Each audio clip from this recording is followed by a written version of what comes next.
Your teenage child has been diagnosed with functional neurological disorder, short for FND. Actually, teens, today's video is about you, specifically empowering you by avoiding this common mistake. So let's get to it. For those who don't know me, hi, I'm Dr. Lee. I'm a pediatric health psychologist and teen FND specialist. So today's video is about teen FND and empowerment. But let me go back a little bit here, because I have worked with hundreds of teens with FND and their parents. And I do hear this common thing, which I actually talked about in my other video about how providers need to do things differently to communicate accurately of their diagnosis of FND and build a good relationship. But first of all, what is FND? Well, FND is an umbrella term to describe this cross-wired problem between the brain and body, when in fact your teen, your brain and the body are structurally and physically quote-unquote okay. It is a real diagnosis. Yes, I believe you. And you're not making things up. And it is not just one thing that is causing the diagnosis. It is a biopsychosocial phenomena. I have tons of videos about what biopsychosocial phenomena is, but needless to say, if you think that this is all in your head, or you're faking, or you're doing this for attention, I have seen it rather very rarely of that case. The vast majority of cases are actually, they are legit, they're not making things up. They would rather do something else to get their attention from other people. And so speaking of, I want to talk about this very, very common trap for teens with FND. That is misinterpretation. So what do I mean by that?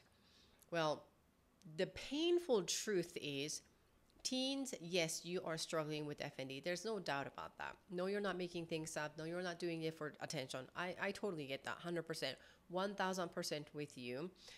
And at the same time, teens oftentimes misinterpret doctors' comments, whatever that is, as, oh, now you're saying it's all in my head. Oh, now you're saying I am faking it. So that is what I want to talk about. So hear me out. So why misinterpretation happens, okay?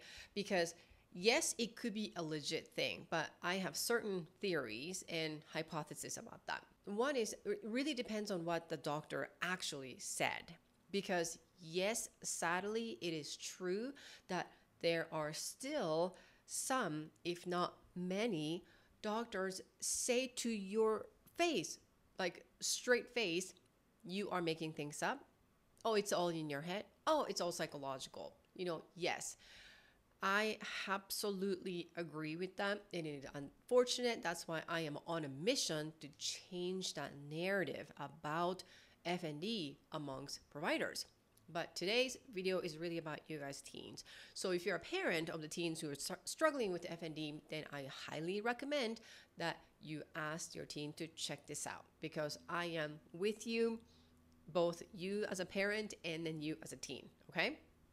So it really depends on what the doctor actually says, okay? So I do know, and I am painfully aware that there are doctors who say that, like, to your face, verbatim. And number two, other than that, it has something to do with the teens listening. What I mean by that is that what they're actually expecting, or what they're actually focusing to hear, so that they would interpret it whatever doctor says. For example, the doctor might be saying, well, we couldn't find anything on the scan, blood work, or anything else. Or they might be saying something like, the good news is you don't have epilepsy, or something like that, right? But automatically, if you hear that as a teen, you might be listening for certain things because you're expecting. You're already feeling defensive. And then the second part is that you might be, as a teen, having some sort of fear that, what if actually it's all in my head? That fear might be around, not necessarily consciously, but mostly subconsciously, but that could be happening as well. And then the third one is a teen, your belief system about your own health conditions. So Let me explain what that is. You might be thinking, mostly because of other people's influence on you, that your health condition is either legit biological or not legit psychological. It's like one or the other band camp. And therefore, you are only believing, well, if it's not physical or biological, aka legit, then automatically you're thinking the alternative is it's all in my head, it's all psychological even though I am experiencing these physical symptoms. And generally and largely speaking, when I say influence, yes, you are highly likely be influenced by other people who also have been influenced by other people or society at large. Majority of the time is coming from some sort of stigma.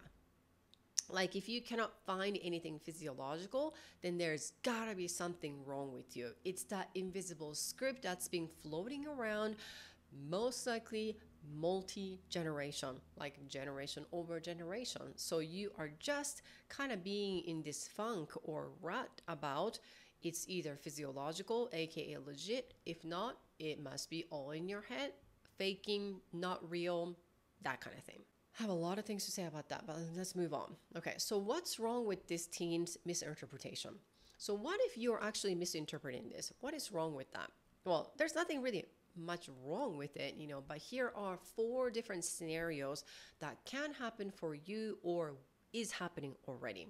Number 1, you as a teen are less likely to feel empowered. So opposite of that would be disempowered, like the energy is being sucked out of you, because if you're thinking, whether you were actually told verbatim or sort of like connotation or inference, or you kind of read between the lines, kind of comments, then you are thinking, oh, you don't trust me, that kind of thing, right? So in that moment, you are likely to have empowerment inside of you. Number 2, because of that, you're more likely to feel isolated, and you might also have some sort of worse symptoms, or at least not getting better. All right. Number 3 would be you are more likely, this is probably the sad case, and then it gets sadder, more likely to be stuck in this victim role because there's nothing you can do if you think and interpret it. What you have is all in your head, or you're making things up, or nobody's believing me, and all of that stuff. And eventually, number 4, this misinterpretation unfortunately becomes who you are, meaning that it becomes part of your identity. This is who I am because there's gotta be something wrong with me. Doctors cannot find what's going on, so it must be all in my head. Oh my gosh, there's nothing I can do, aka victim mentality, and therefore I have to live like this. This is gonna be my life, aka identity. And guess what? When it gets to the point, it's gonna be nearly impossible. It becomes literally the mission impossible to resolve FND. If the FND and this helplessness, this victim role, victim mindset becomes part of your identity, even though the FND itself is completely not the mission impossible, it is completely solvable problem. So there's nothing wrong with it, but then that is part of a consequence for aka misinterpreting what you hear. So what can you do? What can you do? Well, I have some solutions for you. Number 1, well, first of all, make sure your diagnosis of FND is actually correct. So regardless of what the doctor says to you, oh, there's nothing wrong with it, we can't find it, therefore you must be having FND or something like that. You as a patient and your caregiver, usually parents, do have absolute right and permission to ask the doctor, okay, I've never heard of this. What is this? How did you come up to this diagnosis? I need to understand what is going on with my body. And if the doctor cannot give you the straight answer, then don't stop there. You need to ask the doctor, where else can you find the information? So if you happen to come across to my YouTube channel, well, welcome, first of all. You're more than welcome to share this information and the channel with your doctor as well. Okay, so number one, the diagnosis of FND is actually correct. Number two, you also need to know what FND is and also not, what is not, right? So instead of refusing to accept the diagnosis and thinking that there's got to be something else, which is also a common thing, especially if you're thinking invalidated, misinterpreting what you're actually hearing, then I get it. But you have to know what FND is because it is about your body and it is about your life. All right. So, teens specifically, what you need to know is that empowerment and self awareness are two absolutely the must ingredients if you want to get better from FND. So, misinterpretation leading to disempowerment and then this sense of victim mindset and then become part of who you are, the identity, is the opposite of feeling empowered. So, let's get you out of that disempowerment band camp towards the empowerment band camp. So how can you do that? Number one, you really need to hear what your doctor says, like verbatim, exactly what your doctor says, word for word. Okay, that's step one. Step two, you have to also check what you hear, aka what doctor says, is the exact same thing as what you listen to, which is, oh, that means I'm making things up. That's your story. That is what I'm talking about. This is, misinterpretation.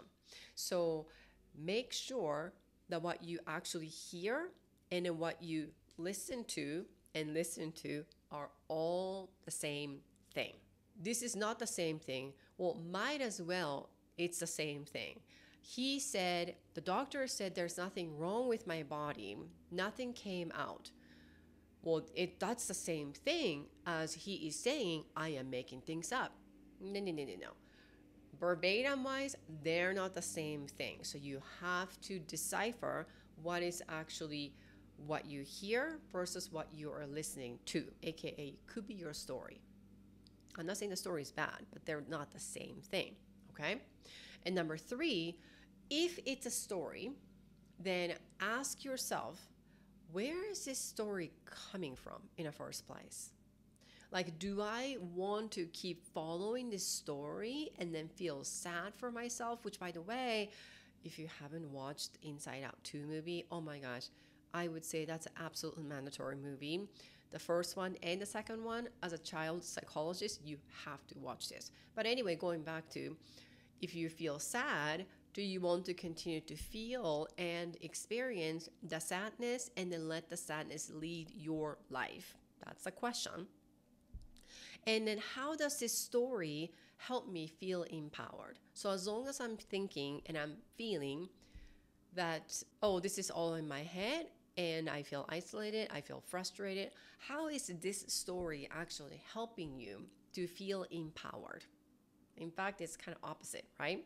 So if the story is not working or helping, then what is another story you can actually come up with that would help you to feel a little bit more empowered?